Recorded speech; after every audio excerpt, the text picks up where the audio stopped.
Hello students, आज की video class 8 English medium के लिए सब्जेक्ट है मैथ्स, चैप्टर नंबर 2, एक्सरसाइज आपकी 2.2। आज हम लोग क्वेश्चन नंबर 1 सॉल्व करेंगे एक्सरसाइज 2.2 का। Prove that √3 is an irrational number. हमको प्रूफ करना है जो √3 दिया गया है, बेटा ये क्या है? Irrational number.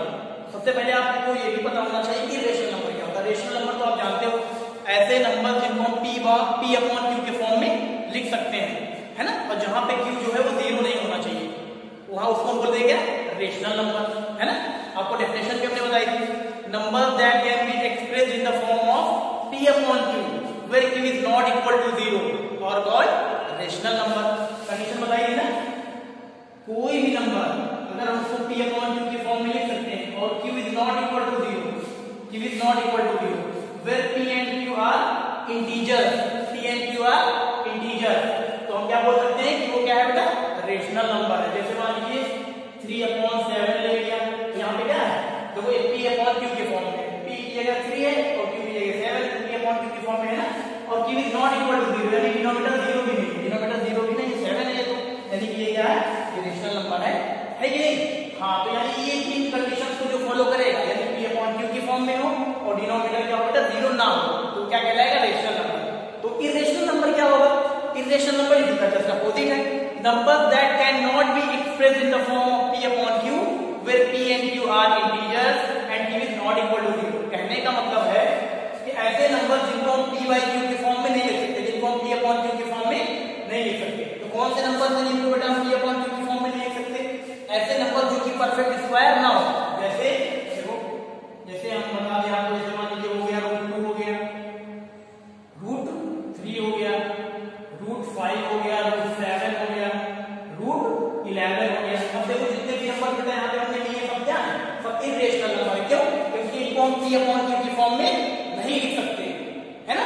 और ये परफेक्ट स्क्वायर भी नहीं है। परफेक्ट स्क्वायर मतलब जैसे ये मान लीजिए ले लिया हमने स्क्वायर का 4, तो ये भी तो रूट में क्या है? इर्रेशनल है नहीं, ये तो रेशनल नंबर है। क्यों? क्योंकि अगर यहाँ पे स्क्वायर का 4 लिखा, 4 को क्या लिख सकते हैं? 2 × 2, 2 × 2 यहाँ पे यहाँ तो पेयर बन गया, तो इसका बाहर निकल आएगा, यानी हो गया 2, यानी स्क्वायर का 4, 4 का स्क्वायर कितना बेटा? 2, 2 क्या है? 2/1 कर सकते हैं। ये तो क्या होता है? P/Q की फॉर्म में हो गया, यानी कि ये तो रेशनल नंबर हो गया। हाँ, तो जितने भी परफेक्ट स्क्वायर होंगे वो क्या होंगे? रेशनल। और यहाँ पे जितने 2 है, √2 है, √3 है, √5 है, √7 है, √11 है, √13 है, √17 है, ये सब क्या है? ये सब परफेक्ट स्क्वायर नहीं है, यानी ये रूट से बाहर नहीं आ सकते।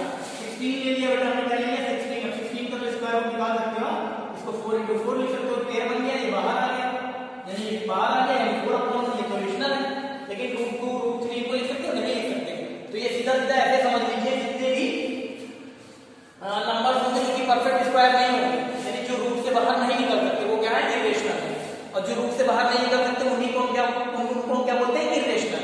जो रूट से बाहर नहीं निकल सकते, यानी जो परफेक्ट स्क्वायर नहीं है, वो क्या है?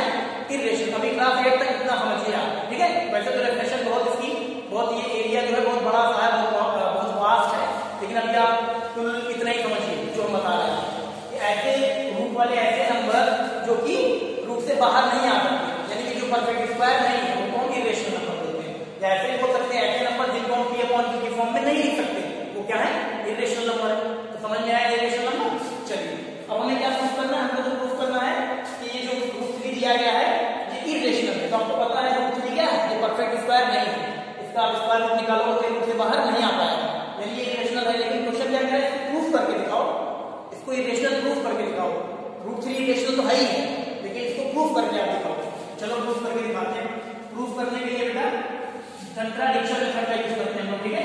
अब ये मेथड हम आपको बताने जा रहे हैं, ये मेथड आप क्लास 9 में पढ़ोगे, ये सेम मेथड आप क्लास 10 में पढ़ोगे, तो इसलिए बहुत इंपॉर्टेंट है, तो अच्छे से देखिएगा, ठीक है। कंट्राडिक्शन मेथड, कंट्राडिक्शन मेथड का मतलब होता है कह सकते हो उल्टा। जैसे कह रहा है √3 इर्रेशनल नंबर प्रूफ करने के लिए कह रहा है ना, तो √3 को रेशनल लेके प्रूफ करेंगे, यानी जो कह रहा है उसका अपोजिट लेके करेंगे, इसको बोलते हैं कंट्राडिक्शन मेथड, ठीक है। चलिए अब उसके बाद यहाँ पर √3 इर्रेशनल प्रूफ करना, तो ले लेंगे, सपोज कर लेंगे let √3 be a rational number. हमने क्या मान लिया बेटा?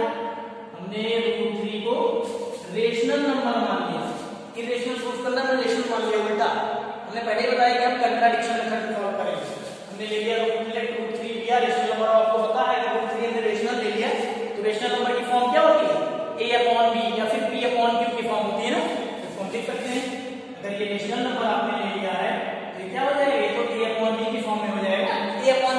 हो, p अपॉन q लिख सकते हो, x अपॉन y लिख सकते हो, यानी कि अपॉन की फॉर्म में लिख सकते हो।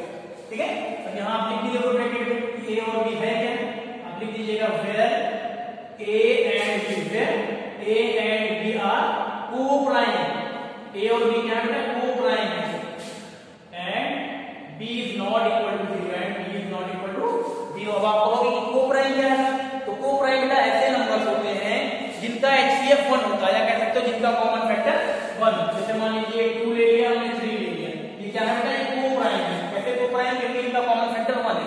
अगर इनका HCF निकालेंगे हम लोग तो कितना आएगा, 1 आएगा। तो ऐसे नंबर्स जिनका HCF 1 आएगा, आप बोल सकते हो ऐसे नंबर जिनका कॉमन फैक्टर केवल 1 हो, वो क्या होते हैं, को-प्राइम नंबर होते हैं। ठीक है, चलिए और आगे बढ़ते हैं। अब इसके बाद taking square in both side, हम क्या करेंगे, दोनों साइड स्क्वायर कर देंगे। तो हम लिख दीजिए taking square in both side, taking square in both side, यानी हम क्या करेंगे, दोनों साइड स्क्वायर ले लेंगे, यानी LHS में भी स्क्वायर ले लेंगे और RHS में भी स्क्वायर ले लेंगे। देखो हमने स्क्वायर ले लिया, तो यहाँ पे रूट 3 का स्क्वायर करोगे तो क्या आ जाएगा, 3 आ जाएगा, और इधर कितना आ जाएगा, ब्रैकेट हटाओगे तो a square upon b square आ जाएगा, आएगा ना, सिंपल सी कैलकुलेशन है। चलो अप्रॉक्स मल्टीप्लाई करा लेंगे, यहाँ कितना हो जाएगा, यहाँ हो जाएगा 3b square is equal to a square. अब यहाँ पे देखो b square is equal to a square upon 3, हमने इधर ट्रांसफर कर दिया। अब यहाँ देखो एक चीज ये क्लियर हो गई कि a स्क्वायर अपॉन 3 से क्या समझते हैं, यानी 3 जो है वो a स्क्वायर को डिवाइड कर रहा है। तो आप लिख दोगे 3 divide a square, 3 divide a square, फिर आप लिख सकते हो 3 डिवाइड, अगर 3 a स्क्वायर को डिवाइड करता है तो 3 a को भी तो डिवाइड करेगा, 3 divide a square, so 3 also divide a, ऐसे भी लिख सकते हैं। इसको ले लो आप इक्वेशन नंबर फर्स्ट ले लो बेटा, ठीक है ना। चलिए यहाँ पे आपने क्या लिखा है कि 3 a स्क्वायर को डिवाइड करता है, तो 3 अगर a स्क्वायर को डिवाइड करता है तो 3 a को भी तो डिवाइड करेगा, और क्या। चलिए अब इसके बाद देखो हम क्या करते हैं, इसी का यहाँ पे देखो, इसमें देखिएगा, यहाँ पे देखिएगा, यहाँ पे ध्यान दीजिए, यहाँ पे जो a है इसको हम क्या मान लेते हैं बेटा, कोई भी इंटीजर ले सकते हैं, m n o p कुछ भी, यहाँ सपोज कर लेते हैं 9, ध्यान दीजिए 9 we can take a जो यूज हुआ है इसमें a को हम क्या ले लेंगे बेटा, ले लेंगे 3m, m आप m ले लीजिए, n ले लीजिए, x ले लीजिए, y ले लीजिए, कुछ भी ले लीजिए, वो तो एक इंटीजर है। लेकिन 3 क्यों ले लेंगे, बेटा यहाँ रूट के अंदर 3 है, अगर 5 होता तो 5 ले लेते, अगर 7 होता तो 7 लेते, ठीक है। चलिए अब यहाँ पे हम इसको स्क्वायर कर देंगे तो दोनों साइड पे a स्क्वायर हो जाएगा, इधर कितना हो जाएगा, इधर हो जाएगा 9m स्क्वायर हो जाएगा ना। और ये वैल्यू जो a स्क्वायर की वैल्यू होता है यहाँ पे पुट कर देंगे, तो ध्यान दीजिए दिस इंप्लाइज ये वैल्यू है a स्क्वायर की वैल्यू, यानी यहाँ पे a स्क्वायर की क्या पुट कर देंगे, 9m स्क्वायर, जरा पुट करते हैं तो हो जाएगा आपका 3b square equal to 9m square, 9m square. और आगे सॉल्व कर लेंगे तो हो जाएगा b square equal to 9m square upon 3, तो ये हो जाएगा b स्क्वायर इक्वल टू 3 3 का 9, 3m स्क्वायर है ना। इसको ऐसे भी लिख सकते हो, देखो m स्क्वायर इक्वल टू हो जाएगा b स्क्वायर अपॉन 3। अब यहाँ पे इससे क्या समझे आप, इससे आप समझोगे 3 divides b square, then 3 also divides b, बिल्कुल इसकी तरह सिमिलरली। चलो इसके बाद हम लोग कहाँ पे ध्यान दीजिएगा, इसके बाद हम यहाँ आए, यहाँ जगह है ना, यहाँ लिख ले 3 divides b square, 3 divides b square, then 3 also divides b, को ले लेंगे इक्वेशन नंबर सेकंड बेटा। यहाँ पे 3 डिवाइड्स a, यहाँ पे 3 डिवाइड्स b। अब यहाँ पे क्या होगा, देखो 3 जो है a को भी डिवाइड करता है, न्यूमरेटर को भी डिवाइड करता है, और 3 b को डिवाइड करता है, डिनोमिनेटर को भी डिवाइड करता है, यानी कि 3 क्या हो गया, a और b का कॉमन फैक्टर हो गया, नहीं हो गया। और क्या, ऐसा नंबर जो किसी नंबर को डिवाइड करे तो क्या कहलाता है, वो फैक्टर कहलाता है। तो 3 a को भी डिवाइड कर रहा है और 3 b को भी डिवाइड कर रहा है, यानी 3 क्या हो गया, फैक्टर हो गया किसका, a और b का। लिख देंगे यहाँ, सो 3 is the factor of a and b, 3 is the factor of a and b, है ना, 3 is the factor of a and b। तो अब देखो 3 जो है a और b का फैक्टर हो गया। हमने माना क्या था, हमने माना था a और b क्या है, को प्राइम है, यानी इनका a और b का केवल और केवल कॉमन फैक्टर कितना हो सकता है, 1 हो सकता है। लेकिन यहाँ पे क्या है, थ्री आ गया, यानी जो हमने माना था वो क्या हो गया, रॉन्ग हो गया, यानी हमारी जो असम्पशन थी वो क्या हो गई बेटा, रॉन्ग हो गई। तो क्या लिख देंगे, इट कंट्राडिक्ट